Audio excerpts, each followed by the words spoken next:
Okay, so thank you very much, Heather, for the introduction. I'll explain my background. It's part of the presentation, though I won't drone on too much. We have a small group, but we're recording this, and that's great. That means that anybody who's on the call and wants to ask a question, just feel free to let me know, unmute and ask away, because this is certainly going to be great if it's interactive. So why are we here? Well, we're here to understand cyber threats, and it's something that is especially topical right now, given what's going on in the world.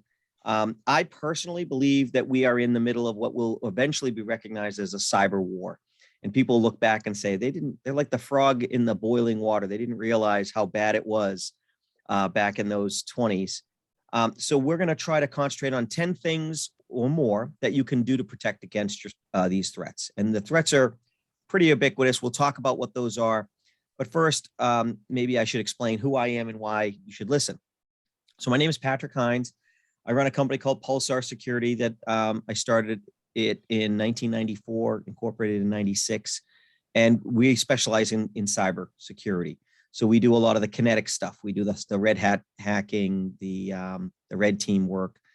We don't do all the audits and the checklists mostly. We do mostly the how is it hacked, and we try to hack it so we can prove that it needs to be fixed. Sometimes companies need proof. I'm a West Point graduate. I'm even wearing the Army shirt. Class of '88. I was a Gulf War infantry commander, and I was a Microsoft regional director for 20 years. That meant that's a partner level position. I didn't work for Microsoft, but I advised them. And I have almost 60 technical certifications from Microsoft. I stopped taking them about 20 years ago, and no one noticed. Of late, I've been hosting 2 podcasts. One is Entangled Things, which is about quantum computing. But the other one is the other one is the Security This Week podcast that's listed at the bottom of the slide. In that presentation, myself, Dwayne LaFlotte, and Carl Franklin. Dwayne was supposed to be here, but he got caught up and was unfortunately taken off the map. He has quite an impressive resume as well. But the 3 of us discuss each week the security threats that have emerged and whether they apply to you, how to know if they apply to you, what to do if they apply to you. And then also we define things you should be doing. So a lot of the things that were the spirit of this presentation is encompassed in that podcast.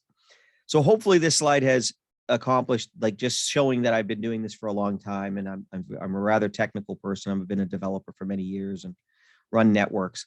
But suffice to say, it brings me to these insights that I'm going to share. And the first insight is that there's a pyramid of threats. All threats aren't created equal. People either worry too much or too little about this stuff. There's very little Goldilocks zone worry in this space. People either think that everything is dangerous or that none of their data is worth stealing. And they're both wrong. There are safe corners of the world. There are ways to operate and navigate that are safe, but it helps to understand what the threats are. So we've developed this pyramid of threats. At the bottom of the pyramid, there are many, many, probably hundreds of millions of people out on the internet. We call them script kiddies because many of them are kids who they want to be a hacker and they want to have bragging rights. Some of them are amazingly accomplished and they wouldn't be considered script kiddies, the prodigies. There was a 16-year-old that was recently arrested, and they were part of the group that hacked Microsoft and some of these other big organizations. He's not a script kiddie. He's more further up the pipeline. But the script kiddies are people who want to get in on the action, but they're not technical. They don't really know what they're doing. And what they do is they go on the internet, they find a script, hence the name, and they run it against every IP address in the world or every IP address they can find. And if you haven't patched your systems, if you're running old systems, if you haven't taken the right security hygiene measures, then you're going to get caught by them. And they're going to either steal data or do identity theft or delete files or just cause mischief. There's hundreds of millions of these, but they're easy to defend against, as we'll talk about. But there's so many of them that they tend to hit almost everybody on a constant basis. And so this is the equivalent of the kids walking through the parking lot trying doors of cars. They're not going to steal the car, but if they lift the door handle and the door opens, they're going to take everything of value inside the car. They might vandalize something. They might take the stereo. They might put the car in neutral and try to push it off, into the street. They're gonna cause mischief. You don't want them to succeed, but it's pretty easy to prevent them from succeeding because they're not going to break the windows. They're not going to know how to get past the locks. Just lock the car. So that's the first level. The second level is the technical stalker, and that's where somebody who is technical or is in the technical space gets a grudge. They have patience. They, a lot of times we think of this as the stalker, somebody who's going after Taylor Swift or an ex.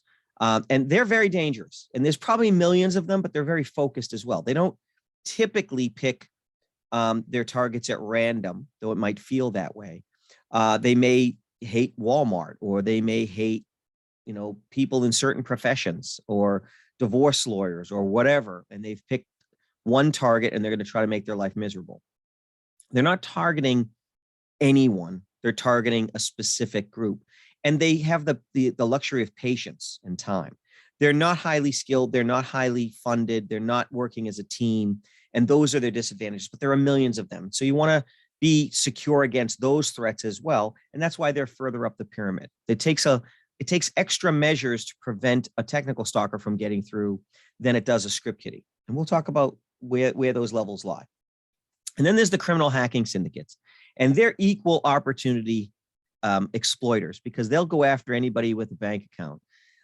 They're organized groups of professional thieves. They do ransomware. Almost all the ransomware is coming from this level, this tier of the threat pyramid. And there's tens of thousands of these threats, and they seem to go ebb and flow. So for right now, we're seeing that a large group called the Conti ransomware gang is out of business because they sided with Russia and said, if anybody messes with Russia, we're going to come after you.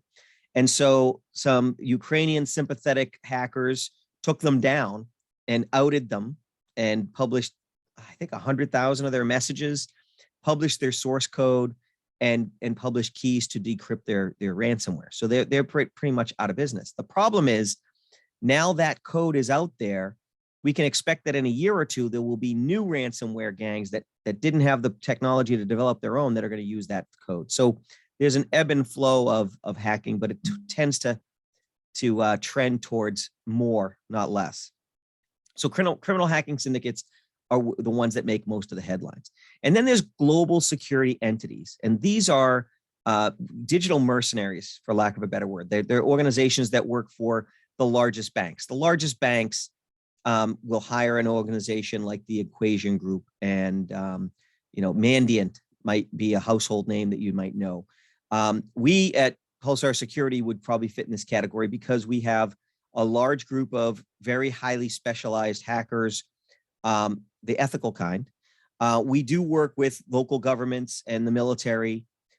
We do have the ability to do, really big harm and go after organizations that are fairly secure, but we're not trying to take anybody bad. We're not doing anything bad with it. So this group is split between those that are trying to protect and the ethical hackers, and the groups that are working for governments like North Korea or Russia or other who are actually trying to, do bad things. These are one step down below from the government, and there's thousands of these, but not tens of thousands probably. And then they get to the nation state. In the nation state, there's only a few hundred nations in the world. And even if a small one decided to come after you, you'd be in trouble because nation states have unique abilities. They have huge budgets. A small budget for a nation state would be hundreds of millions of dollars. If they really wanted to get data, then they typically can, unless the source is protected. The good news is that I hope no one on the Manchester Chamber of Commerce is on that list, but people working at BAE are definitely on that list. They're the target. And so nation states do sometimes target smaller organizations, contractors. They're looking for the weakest link. So I've spent a lot of time on this pyramid of threats, but I think it's important for you to understand where the threats are coming from so we know how to protect against them. And one of the jokes that we have, and it's not really funny, but it's true, is there's levels. For each of these levels, there's things you should do to protect against them. And that's what the rest of this presentation is going to be about. At the low level, it's simple stuff like patching. At the high level, it's things like intrusion detection systems. But at the very top, we say the best thing to protect against a nation state is prayer, because literally, if a nation state wanted to buy the company you work for to get your personal information, they could. It's within their bounds. If they wanted to hold a family ransom back in the home country and force someone to do crimes, they could get them to do it. So they're a whole nother level. Again, the good news is that most of us don't have to worry about that, especially in the business side. So any questions so far? Okay. And I'm sure Heather will let me know if you can't hear me anymore. I get that visual clue. All right. So start with the basics. You've got to start with a couple of things. Now, I mentioned some things, and they're not on this slide, but I hope they've become assumed. But let's state them anyways. You need to patch your systems. If you have a system and you don't patch it, it's like having a vehicle with brakes that you don't maintain. They don't work if they're not maintained. Eventually, they'll give out. Every week, there are vulnerabilities coming out that we never knew about. And a couple of weeks after they come out, people start exploiting them. And eventually, they get so old that script kiddies start exploiting them.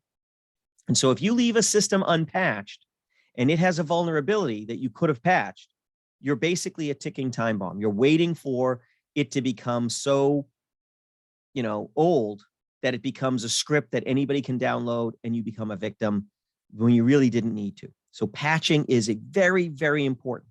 Now, going hand in hand with that is you need new systems. And I know that feels like a Ponzi scheme by Microsoft and other vendors, like you always have to buy the newest operating system. Why don't they just keep the old operating system? Well, because the threats evolve, the operating systems, the software platforms, they all have to evolve. It's not a coincidence that hospitals and healthcare organizations and government organizations, often when they're breached, it gets traced down to a really old system like a Windows XP system that's used for, X-ray machines, or a Windows 2000 server that's used for some kind of event registration. And there's lots of excuses for using these old systems. The developer stopped developing the code. We lost the source code, so we can't make changes to the system, but we need the system. We just haven't gotten around to upgrading it. But those aren't good excuses once the system leads to hacking of the entire organization, because hackers come in through a weak point and then they go throughout the whole organization. Okay. So patching, using current systems, you can't patch something that's no longer being patched. That's a good clue. If the system's no longer getting security patches, you shouldn't be using it anymore. And that applies to things like your wireless routers. And we'll talk about that a little later. But in general, if I could get one thing across to everyone on the hardware side, it's that you have to patch. If it has a plug and it runs on electricity and it's got software, you need to be looking to keep it maintained and patch it. Okay. Even smart refrigerators nowadays need to be patched. Okay. So that's a really big one. But we want to talk about what you can do as people. So people are really the weakest link. If all the systems are patched, the next most important place that people are going to get in is through your people. They're going to do phishing. Phishing is, for those who haven't heard, is when it gets sent an email that isn't legitimate. It's an email that's trying to get you to do something. They're hacking you. They're basically trying to say, oh, would you like a rebate on your car insurance? We're giving 20% rebates to anybody who's paid more than $100 in car insurance last year. Yeah, that sounds like a great deal. Click. You're not going to get the rebate, but you will get some ransomware, or you will get something else nasty. So phishing is really one of the primary ways that secure organizations get hacked, because if I can convince a privileged user inside the organization to click on a link or run a program, then it's running as them. They have the privileges. I don't need to find a weakness. The person's the weakness. They're running my software for me, and they probably have the permissions to do that. And so phishing is a very easy way for hackers to get in, because there's so many targets, there's so many people. And you'd be surprised how much of that information is out on the internet. So phishing is something you have to teach your users about. You have to get educated on yourself. There's plenty of stuff on the internet about it. But it's a form of social engineering. And social engineering is when you use the norms of society and polite discourse to trick someone into doing something that gives you what you want. So it's a con. We're all familiar with the sting and cons and, pyramid schemes. It's all based on trust. Somebody exploits trust that they either already had or they've garnered. So for example, I trust the Chamber of Commerce, and Heather, as its president, I trust her implicitly because of her representation of the organization. And I know she appreciates that. However, if she sends me an email with a link that says, oh, your webinar was very well received we had many recordings. Take a look at these comments. And there's a link there. I may be tricked into trusting that, Heather's not going to send me a bad link. And she probably wouldn't, but someone posing as her might. So if I were to click on that link, it might then bring me to a program that would run, and now my computer is compromised. Or even if it isn't compromised, it could have been, depending on antivirus. There's just a lot of variables here. It's like eating food you found on the street. You want to be careful. Now, I got to trust someone. Well, there's technologies that can be put in place to help with this. So for example, using cloud-based email is good, but it's not automatically protected. The reason it's good is because it's probably patched on the day that the release is available. If you're running your own email server, that's something that I've done for many years. It's starting to become non-tenable. You need to have your email hosted by somebody who's paying attention.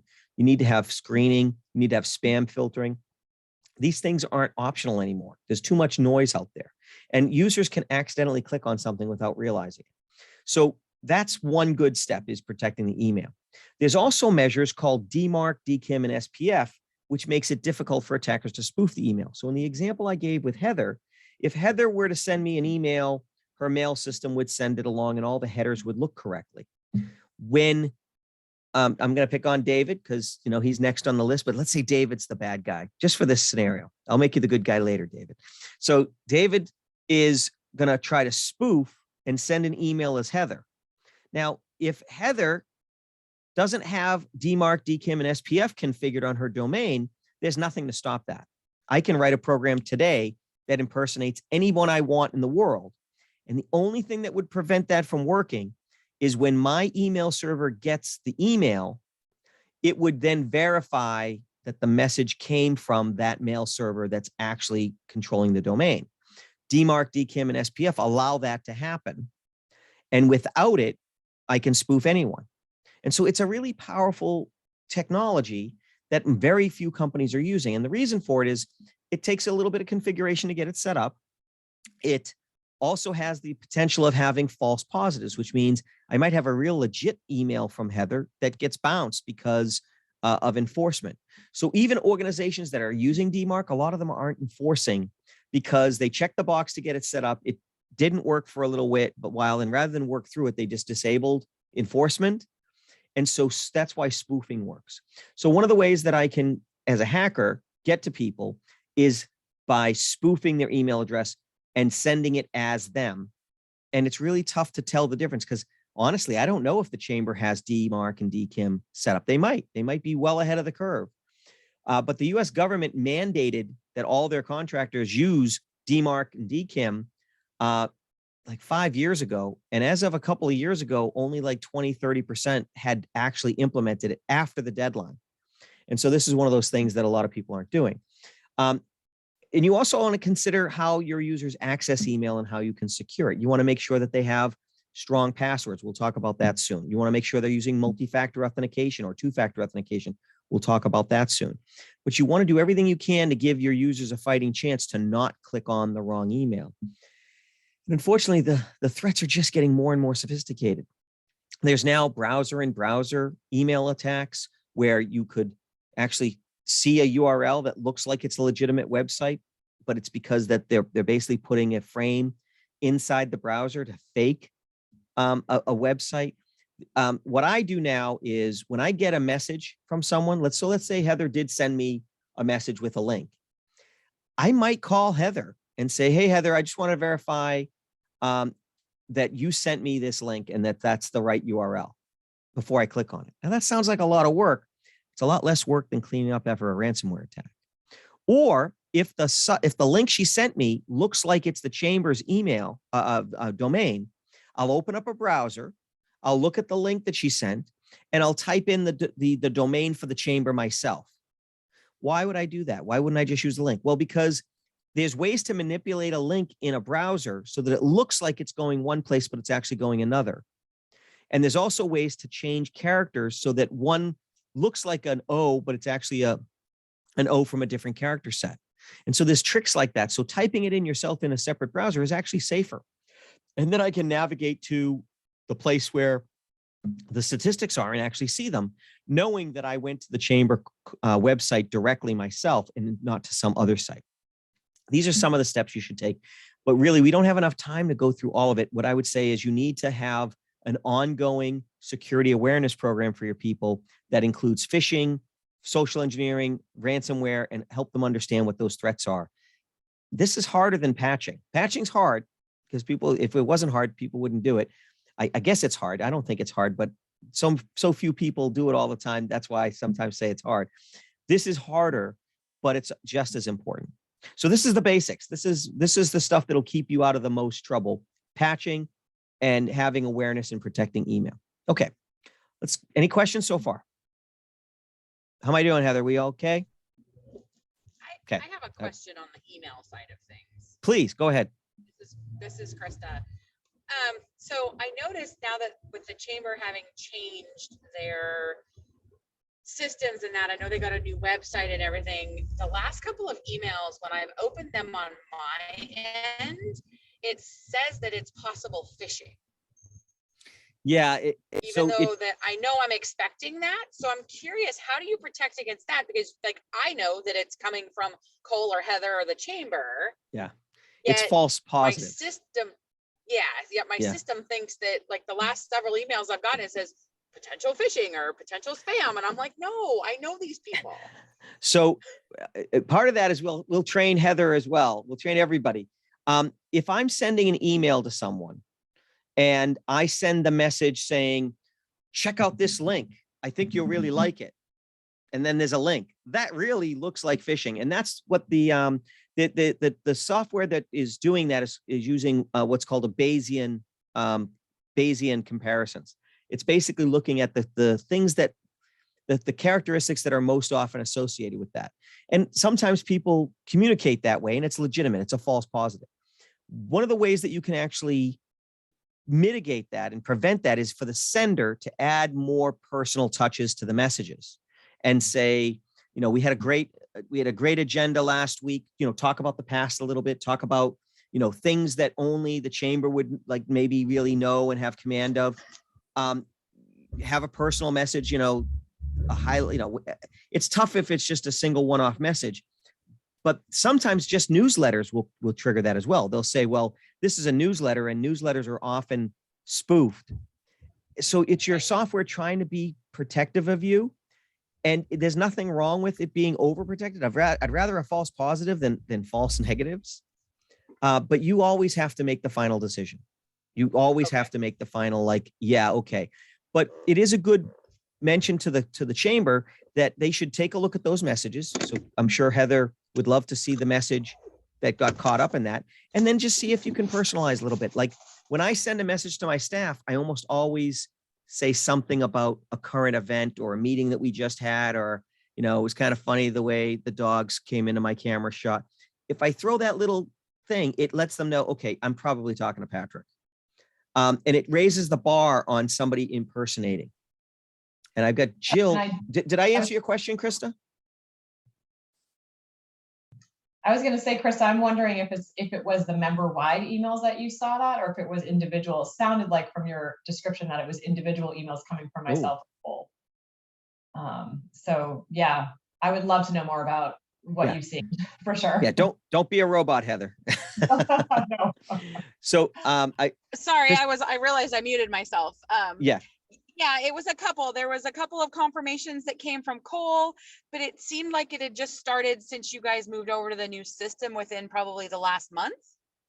Now, another thing is if the email system that the chamber is using is hosted, and this kind of goes against my cloud-based email, but let's say she's using 1-in-1 for email. I've had a client recently where their email system was on a server, shared an IP with 50 other emails, and one of them behaves badly, they got on a blacklist.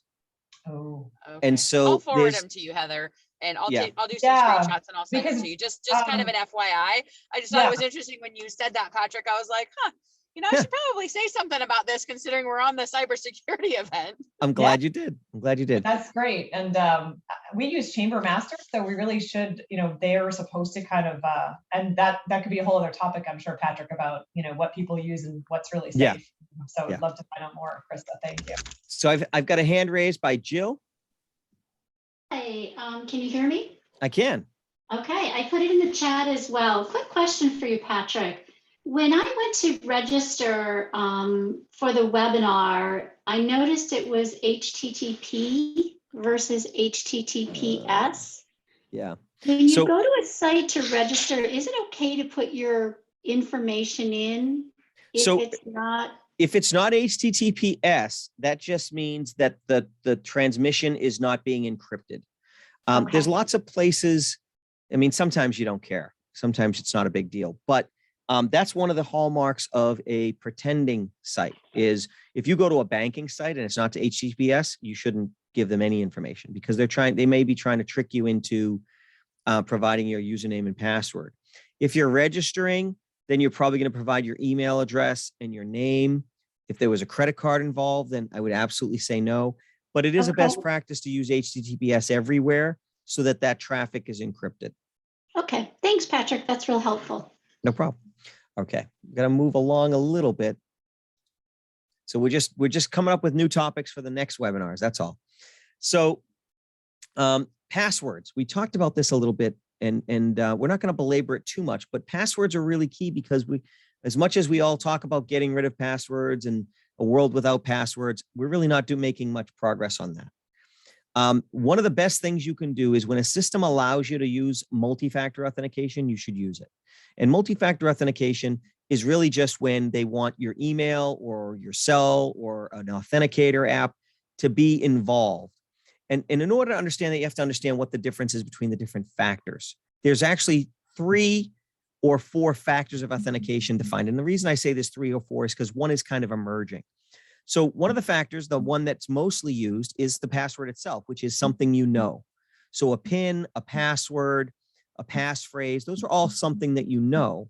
And if someone gets a hold of the password, it's reasonable to think that they'd also get hold of your PIN or your passphrase or anything else that you could produce just from your mind, because they probably got into your notes or your password database. And so if they can violate that factor, we don't want to trust other things from that factor. And that's why we want multiple factors, not multiple pieces of information. A PIN plus a password, meh, it's not much more secure. But a password plus knowing that you have an authenticator app on your phone and you're giving me the authentication number, that's much more secure because that's something you have. I know you have that authenticator, and it can be one of those little key fobs. It can be an app on your phone by Google or Microsoft. It can be a credit card. The fact that you present a credit card when you buy something, that's something you have. And then the PIN, the 3-digit thing, and your address and your phone number and your signature, those are things that you know or you do. So what are the factors of authentication? It's something you know, like passwords or PINs, something you have like a credit card or a key fob or an authenticator or your phone or your email address or your text, your SMS address. It's something you are, like your fingerprint, your retinal scan, your DNA. And then there's something you do, which is emerging. It used to be part of, voice recognition used to be something you are, and some people still define it that way, but really it's something you do. And your typing cadence. I know that the NSA and CISA and some of the other government organizations actually monitor typing cadence among their users. And if they notice something is off, they'll actually go investigate. I was talking to a colonel with the Computer Infrastructure Security Agency, CISA, and he said he got bit by a spider on his hand over the weekend, and he came in and he was typing, And armed guards came to his office and made him identify himself because his typing cadence was off. And he explained what was going on, and they said, okay, I guess we don't shoot you today. And then they left. But that's really good security. Okay. So multi-factor authentication is important. This is short and sweet. The longer the password, the better. And longer is better than complex. So five-letter words strung together, all lowercase, is better than this upper, lower, number, letter, symbol, 8-character password or 10-character password. The longer the password, the better. Some systems won't let you put in a really long password, but that's the rule. As a hacker, the more complex a password, the harder it is for me to crack. But the longer it is, the much harder it is for me to crack. So I'd rather, if as a hacker trying to get at your data, I'd rather you had an 8-character complex password than a 20-character simple, all lowercase password. So try to use longer passwords. Mixing it up and adding extra complex characters is a great idea, but length is the king of making passwords strong. And you have to understand how passwords are attacked, which is for the most part, the hackers will use a dictionary to try all the possible passwords that you might use. And you'd be surprised at how big the dictionaries are. In our company, we have a hack cluster which can attack 3 billion password attempts a second. So that means we have a dictionary of 5 billion known passwords that have been used out on the internet.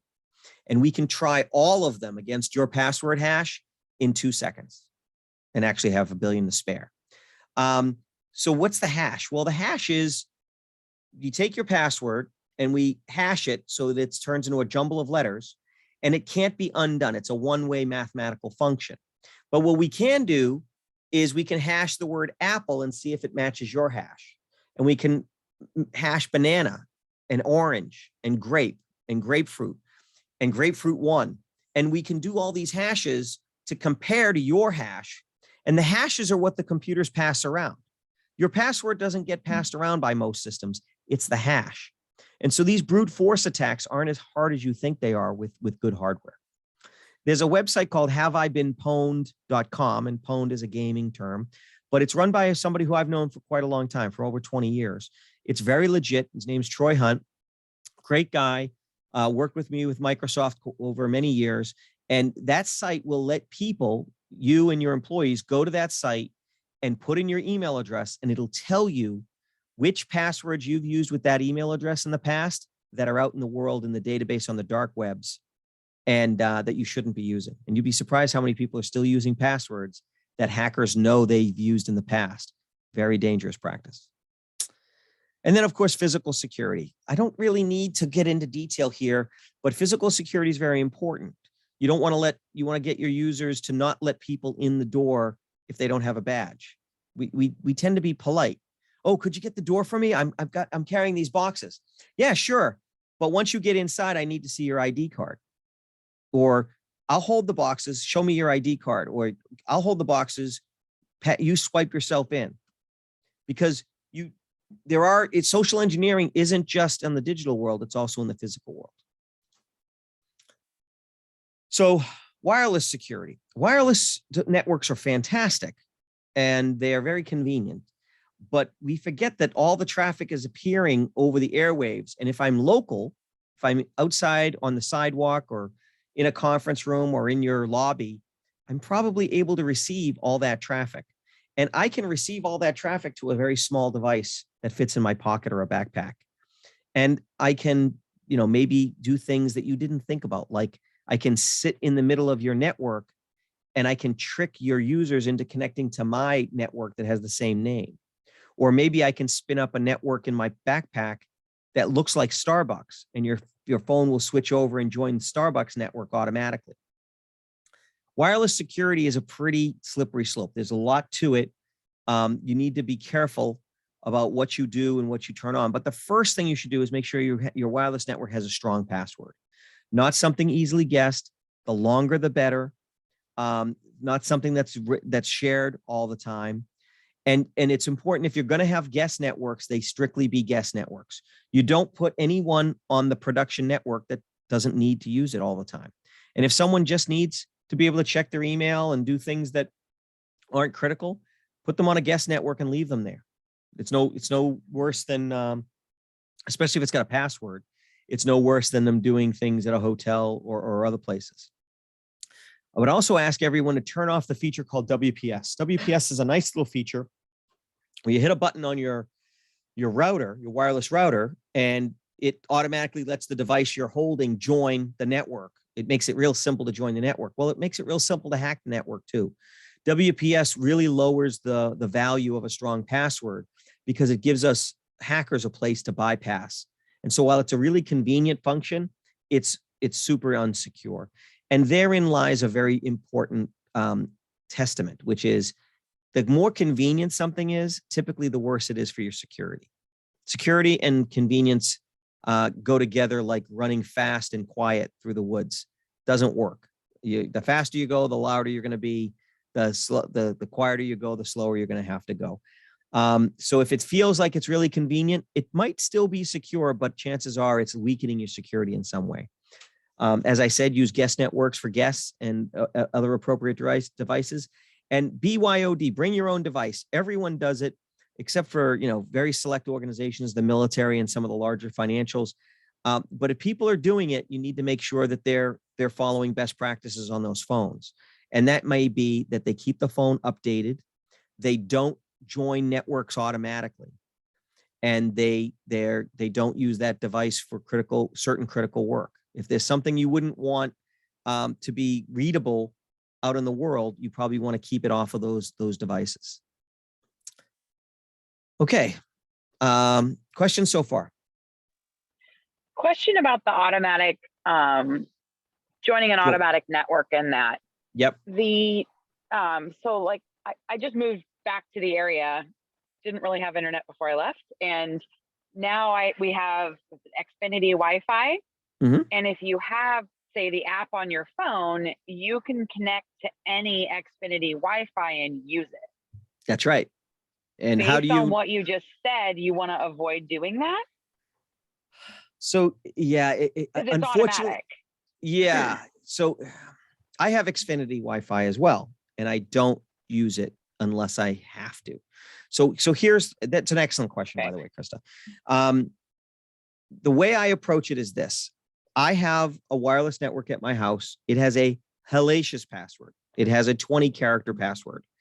I use that and I connect to that network automatically. That is not dangerous because the hacker, in order to exploit that, would have to find my password, and 20 characters is too long for them to figure out. Okay. Right. And I don't share it widely. Even my family has to ask me because I'm the only one who can remember the password. So that is a scenario where remembering a network is fine.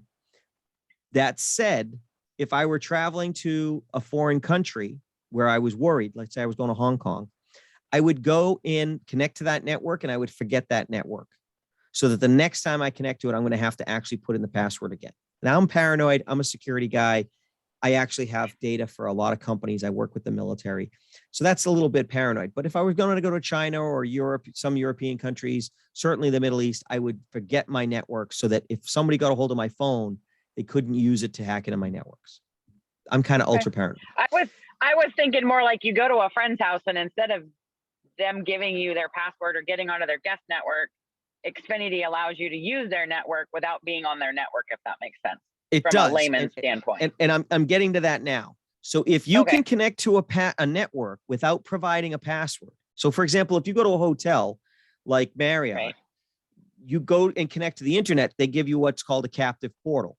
Basically, you can't do anything until you give them your room number and your last name. And they use that to prove that you are who you say you are and let you on that network. Right?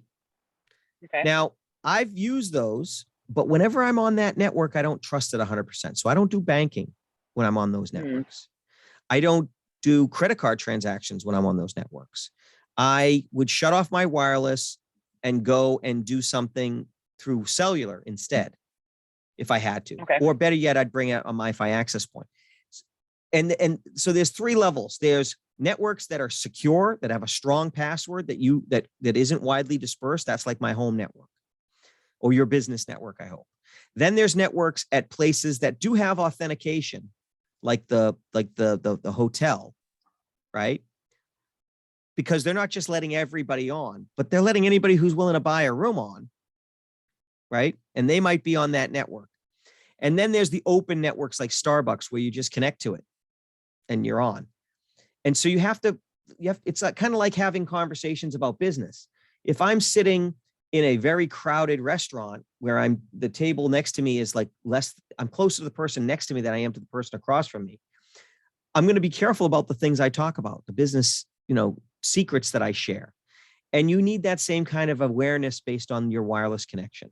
Some people will say, no, never connect to an open wireless network, never do this, never do that. That's tough. That's very inconvenient, but it would be more secure. So unfortunately, as the bearer of bad news, the best thing for you to do would be get an unlimited data plan and never use wireless. But we take risks. I sit with my back to the door sometimes, even though that's technically not, kosher if you're worried about threats. We live in a fairly safe world, but you have to have the same kind of street sense on the internet and with wireless that you do when it comes to rough neighborhoods and locking your doors. Right. Okay. Appreciate it. Thank you very much. No problem. So forgetting the network, let me talk about that for a second. When you connect to a network and have it always connect, that network is part of your preferred network list. And that means that your phone or your device will look for that network all the time. So when you turn on the device, if wireless is enabled, it will say, hey, is Krista's home network here? Is anybody here called Krista's home network? And if Krista's home network is there, it will say yes. And then you'll do the exchange of the credentials, the hashes for the password, and then you'll be connected. It's super convenient. But if you have Starbucks, which is an open network, then your phone's also going to say, oh, Krista's home network's not here. How about Starbucks? Is Starbucks here? And if Starbucks says, yeah, I'm here, then it's an open network. You'll just connect and start using it. You won't even know. You'll just see the Wi-Fi symbol. You might not even notice, right? The problem is nothing prevents me from starting up a network called Starbucks. And if you're in range, you'll connect to it. And if you don't pay attention to who you're connected to, which nobody does, then your traffic is going to be going over this Starbucks network, which is really mine. And I may have an ability to strip off data or redirect you to a poison website. I'll have control of your DNS, so I can control when you go to Bank of America, I can send you to a fake Bank of America. It gives me enormous amounts of control if I can get in the middle of your communications, and that's the thing we're trying to prevent. Okay. And these are whole sessions. We have a whole session on wireless network security, which now that Heather knows about it, I'm sure we'll have to present. I see a series coming up, Heather. I'm just saying, I hear a series in the making. Yeah, I think so. So, and we love talking about this stuff because we really want people to be secure. We're in it. I'm a patriot. I fought in the first Gulf War. I think we're under siege, and I want, whether you guys are clients or not, you're in our community. We want you to be secure, and we want to share this information. So happy to do it. Just got to do it within the confines of the timer. So I got 15 minutes left. I think I got enough time. The client server basics, you got to have antivirus. We recommend Microsoft Defender, and a lot of people might look at that. Well, that's free. How much is that? How good is that? That's the best antivirus out there. The best antivirus happens to be the free one that comes with Windows, because Microsoft is using artificial intelligence to protect their cloud, and the desktops are getting all the benefit from this. When we're writing ransomware and viruses and things to test our customers, of course, it's fangless. It's not really going to hurt anybody. The hardest thing for us to get by is Microsoft Defender. Now, that said, we can get by it because we're near that top of that pyramid. So you can't trust everything. You can't trust your antivirus to save you from everything, but it helps an enormous amount. It's kind of like, you can't trust your doors and window locks to keep everyone out, but it will keep a lot of people out. So you should lock your windows and doors. I actually have 3 very large dogs and an array of other weapons in the house. So getting out of my house is the problem, not in. But that's a different story. Okay. Perimeter security. So as you move your way up that pyramid, you start getting to things that are harder to implement. So everything I've talked about up till now is not that hard. It doesn't require tens of thousands of dollars. It doesn't require, large outlays. It's just okay, use that free antivirus and have some awareness and do some user training and, you know, have some best practices. But we start getting to perimeter security, firewalls, intrusion detection systems, wireless application firewalls. That's what a WAF is. We need to implement those things to protect against the higher level threats. And those can be very expensive, but that's why that they're beyond the basics. You also need to think about, okay, what if we did get hit by ransomware? How long would it take for us to recover?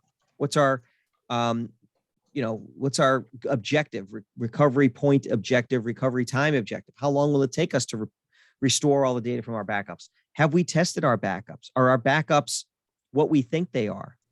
No one backs up data because they want to have a backup. They back up data so they can restore it when they need to. If you've never tested that, then all you have is a backup process. You don't have a restore process. That's dangerous. And so this is where the time starts to get invested. Data loss prevention. How do you manage your sensitive data? How is it accessed? How is it backed up? What systems can connect to the systems that have your most sensitive data? Endpoint detection and response. There's a million products out there. Carbon Black, just to name one. They're an additional layer of security, and they have false positives. Sometimes you'll tune them too tight and people won't be able to do the things they want to do. That's hugely annoying to business people, but we have to figure out how to tune those dials and get it in. But again, these are for the higher level threats. We're trying to protect against those higher level threats. IT lifecycle and patch management. Patch management, I can't talk about it enough. This isn't really beyond the basics. I think this is probably misslided because you need to make sure you get rid of old systems and that you patch the systems you do have. And that includes phones, tablets. It includes cameras. I can't tell you how many times we've done a red team engagement when we've gotten in through a camera or a smart TV. And then that gives us the ability to monitor network traffic and then do other things that we would never be able to do without those weakened Internet of Things objects. I made a joke about a smart refrigerator, but it's only a matter of time before we break into a major company through a refrigerator because someone decided to put it on the wrong network. Okay. And then asset management. Know what systems and softwares you have. Now, that is very important in light of a couple of the last things that happened. If you've been paying attention, if you've been listening to my podcast on securitysthisweek.com, or you've been paying attention to some of the hacks that have come out in the last few months, we've had Log4j and we've had Spring framework hacks that have really rocked the world. And the reason for that is it's kind of like finding out that a particular ball bearing made in a particular region in some foreign country that makes 80% of the ball bearings or 20% of the ball bearings. And if you have that ball bearing in your car, the car is liable to blow up. How do you know if that ball bearing is in your car? Well, Log4j is a logging application that's widely used. And Spring Framework is a JavaScript framework that's used to provide front ends to a back-end database. And they're in all sorts of products because they're just a component. But if you have a piece of software, if you have a system that's running one of those systems, it could be vulnerable and needs to be patched. So this goes back to our patch management. If you keep patching things when patches are available, this problem kind of solves itself. But if you don't know what software you're running, you're liable to not know it's running and therefore not be able to patch it and not include it in your patch cycles. And so it's important to have an inventory to know where your websites and your emails are hosted. And I bet that some of the people listening to this live or recorded may not know those answers. I won't ask for a show of hands, but please go back and figure out what your assets are. And as you add them to a database somewhere, add them to a spreadsheet, audit it every 3 months. This is something an intern can do by going around with a clipboard and asking questions. But it's something that people, they just keep kicking the can down the road. And when there's an emergency, you can't be guessing because the system that you forget about is the one that the hackers are going to use to get in. And then prepare for the worst. So I've thrown these things in quite a bit, but let's talk about them in specific. Financial fraud. We see a lot of people out there who get an email. They're being told, hey, in that upcoming $52,000 wire you're going to send us for the work we did on the Randolph case, We changed our banking information. Can you please deposit it to this bank instead? Now you'd receive that email, or your accounts billable shop might receive that email from the vendor who you were going to pay with the same signature. It's from the same domain. It looks exactly legit. But if you wire that money to that new account, it's going to go and disappear. And that's what's happening is, if that person's email has been breached or your email has been breached, then the hacker can very easily go and find whoever you're going to pay by wire transfer. And they can send an email as them. Remember, I said spoofing email is pretty easy. And they can make it look exactly like all the other emails. They can, copy their signature and have the same links and all that stuff.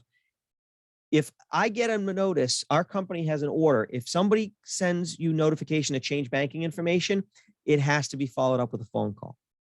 You have to call them and talk to them and identify them and make sure you know that it is them, because this happens all too often. So financial fraud is something you have to be protected against. Ransomware. Are your backups offline? Do you have backups that can't be written to? Because one of the things the ransomwares will do is they'll infect your network, and then they'll get access to the backups and delete them or corrupt them or infect them.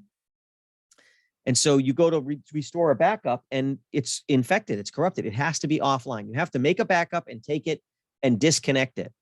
And you have to figure out how long you want to do that, because some of these some of these ransomwares are infecting backups for months before they release. And now all your backups are infected too. And so you have to think about, how far back could I go? How far back should I go? How do I want to do my backups? You gotta prepare for the worst. That's a very critical, it's a thought exercise more than anything, but then you have to implement a solution that'll work. When you separate an employee, there are examples of employees who get separated and their access doesn't get revoked. They may not be the one using their credentials to hack in, but they may use their credentials somewhere else. They may use the same password. One of the policies that we like to see companies implement is the passwords you use for our company belong to the company. Don't use them anywhere else. You cannot use your Facebook password for your email for the company. If you put it in their minds, they're liable to follow it. It's hard to audit. It's hard to prevent them from doing that. But if you put it in their minds, most people will want to do the right thing. That also would hopefully help prevent them from using it on their next job. Least privilege. Always use the least access for the job.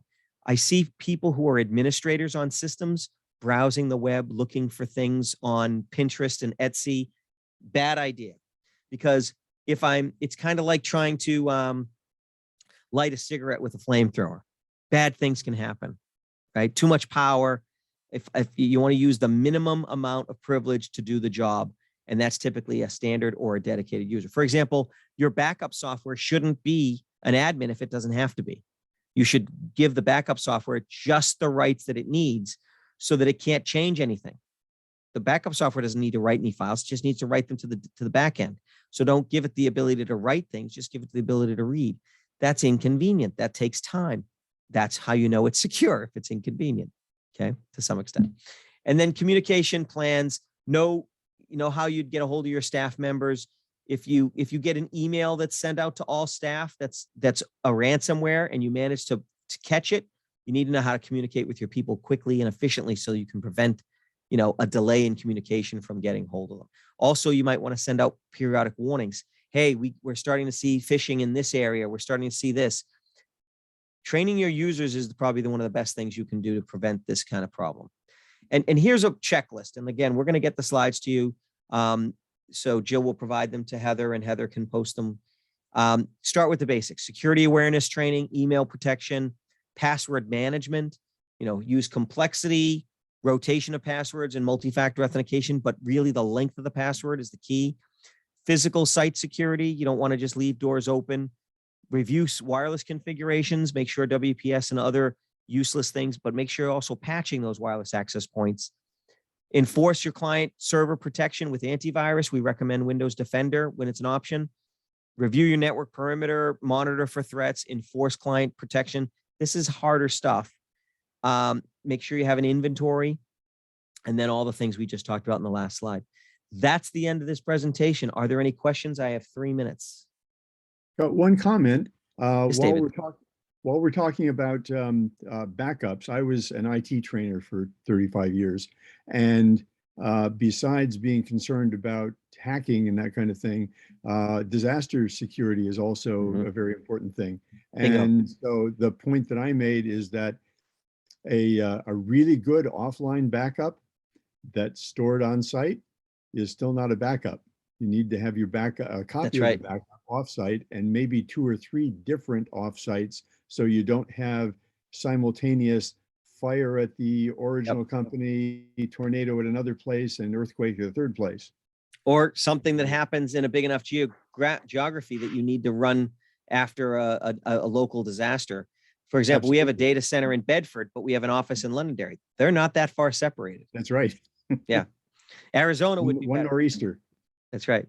So great point, David. Any other questions from you? Nope. Okay. Heather, anything else you want to do in housekeeping for the last 2 minutes? No, I just think we're so interested. Oh, who is that? You, Jeffrey? Yeah, this is Jeff. I'm not on video, but I'm on audio.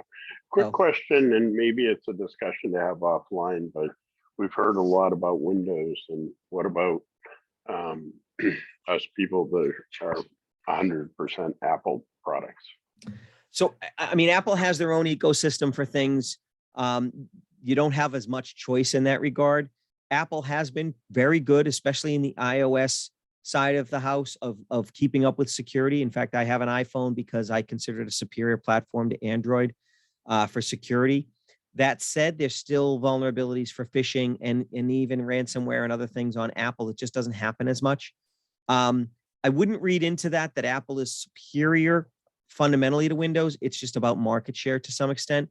But Apple does tend to pay a lot of attention to the security. So you can't use Windows Defender on Apple, I don't think. But their built-in stuff is pretty good. Okay, thank you. No problem. Patrick, Okay, thank Heather. you so much. That was a wealth of information. Certainly, I learned a lot. It's like, I need to look into these things myself.